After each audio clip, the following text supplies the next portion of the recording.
안녕하세요.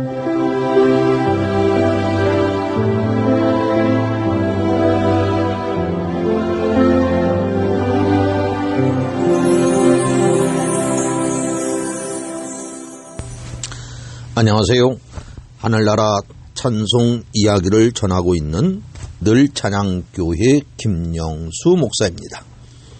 오늘은 고린도전서 4장 14절부터 17절의 말씀을 중심으로 아비와 그 자녀라고 하는 비유 설교에 대하여 말씀을 전하려고 합니다. 초고령화 시대로 접어들면서 젊은이들에게 아버지 또는 할아버지는 존경의 대상이 아니고 원망과 비난의 대상이 되어가고 있습니다. 우리 사회가 어쩌다 이 지경까지 이르게 되었는지 정말로 안타깝고 한심할 뿐입니다. 아버지의 모습과 아버지의 권위를 점차 잃어가고 있는 이 시대에 바울이 본문 비유에서 말하고 있는 아버지의 마음과 모습은 우리에게 어떤 의미를 던져주고 있는 것일까에 대하여 함께 살펴보고자 합니다. 구약성경 창세기 1장 27절부터 28절에 보면 하나님이 자기 형상 곧 하나님의 형상대로 사람을 창조하실 때 남자와 여자를 창조하시고 하나님이 그들에게 복을 주시며 하나님이 그들에게 이르시되 생육하고 번성하여 땅에 충만하라. 땅을 정복하라. 바다의 고기와 하늘의 새와 땅에 움직이는 모든 생물을 다스리라 하시니라는 말씀이 있습니다. 왜 굳이 성경은 인간의 창조를 말씀하시면서 남자와 여자를 창조하셨다고 하셨을까요? 그리고 그들에게 주어진 축복이 생육하고 번성하라고 하는 그 의미는 무엇일까요?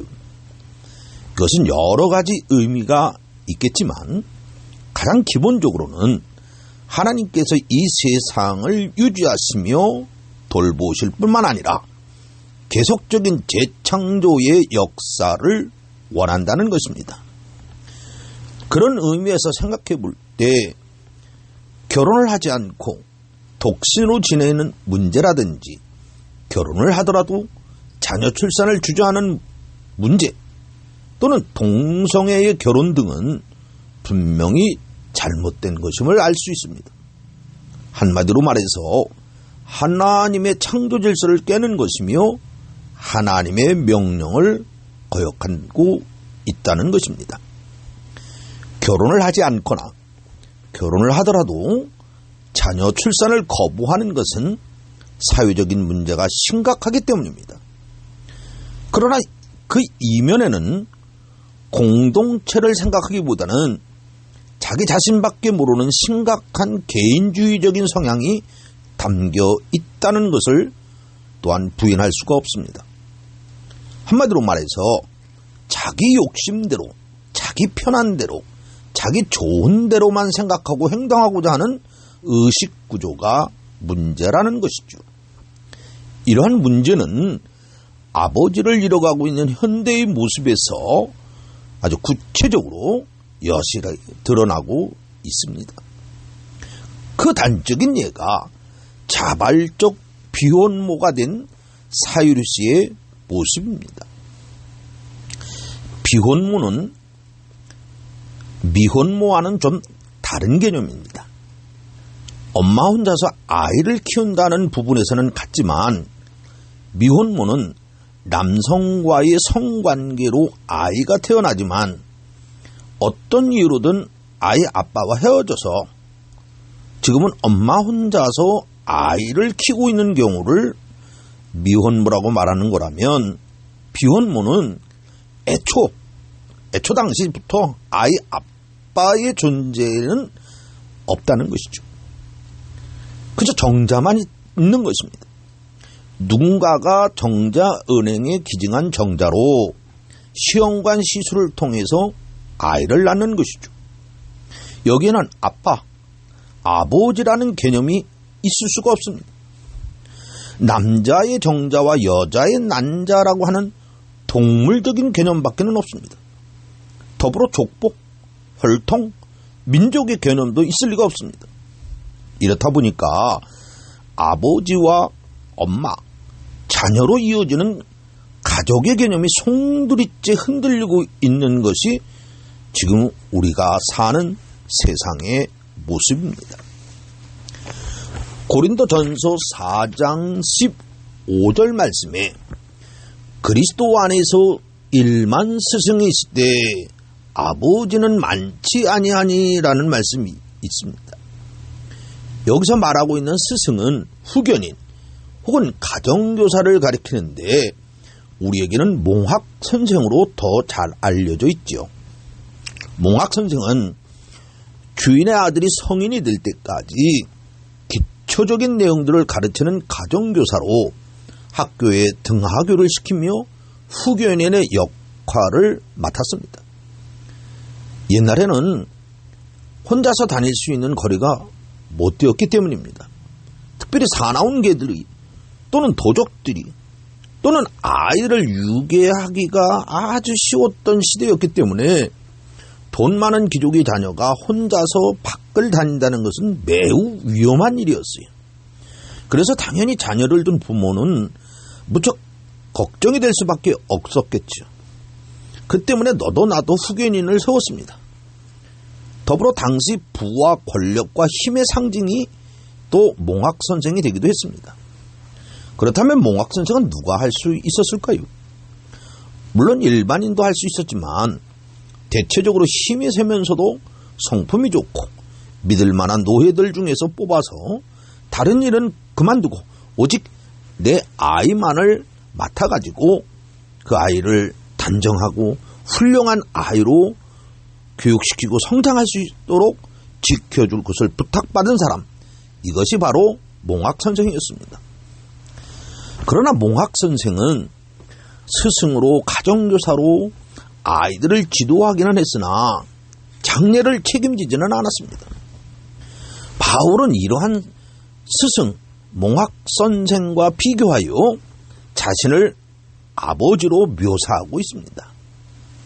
고린도 교인들은 그런 어떤 몽학 선생의 가르침을 통해 그들을 낳은 것이 아니고 산고를 겪으면 낳은 복음의 자식임을 일깨우고 있는 것이죠. 더 나아가 말씀의 지식으로만 가르친 것이 아니라 영혼의 아버지로서 온 마음과 뜻과 정성을 다하여 너희를 낳았다고 말씀하고 있는 것입니다. 더불어 그런 열정과 사랑으로 낳은 영적 아들 디모데를 내가 너희에게 보내면, 즉 고린도 교회에 보내면 고린도 교회 성도들 역시 디모데처럼 영혼을 사랑하며 영적 열매를 맺는 아들로 성장되기를 원한다는 내용을 동시에 암시하고 있는 것입니다. 가르치는 것은 성경에 대한 지식만을 가르치는 것이 아닙니다. 영혼을 거듭나게 해야 합니다.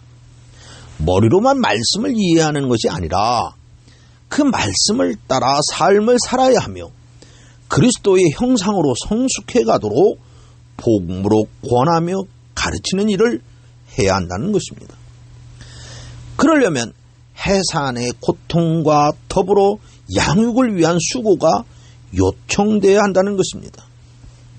결론적으로 고린도 교회 성도들이 그런 영적 아버지의 모습으로까지 성장되기를 바란다는 그런 희망이 본문에 담겨져 있는 것입니다.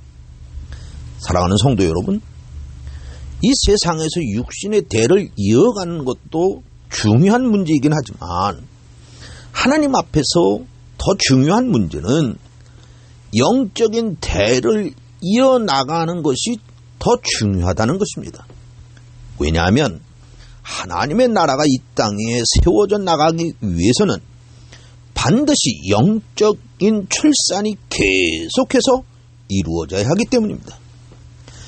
영적인 자녀를 많이 출산함으로써 하나님 나라 건설의 역군이 되게 해야 하며 영적인 전쟁에서 승리하기 위한 영적인 전사가 많이 배출되어야 하기 때문입니다.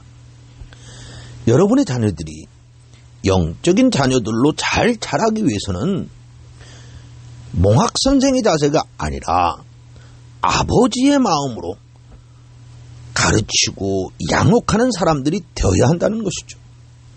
아버지의 심정으로 성도들을 대해야 한다는 것이죠. 아버지의 긍휼로 그들을 바라보아야 한다는 것이죠. 또한 아버지의 희생과 헌신이 필요합니다. 그런데 이런 희생 또 헌신, 아버지의 심정, 아버지의 긍휼을 그런 산고의 아버지의 그 고통을 경험해 본 일이 없는 사람들이 어떻게 영적 아버지로서의 영적 자녀를 키울 수 있겠느냐는 것이죠. 오늘 우리에게는 정말 솔선수범의 아버지로서의 본을 보이며 사랑으로 자녀를 권하여 가르치며 귀한 자녀와 일꾼들로 세워지게 할 귀한 사명이 오늘 아버지에게 있다는 것을 꼭 기억해야 합니다.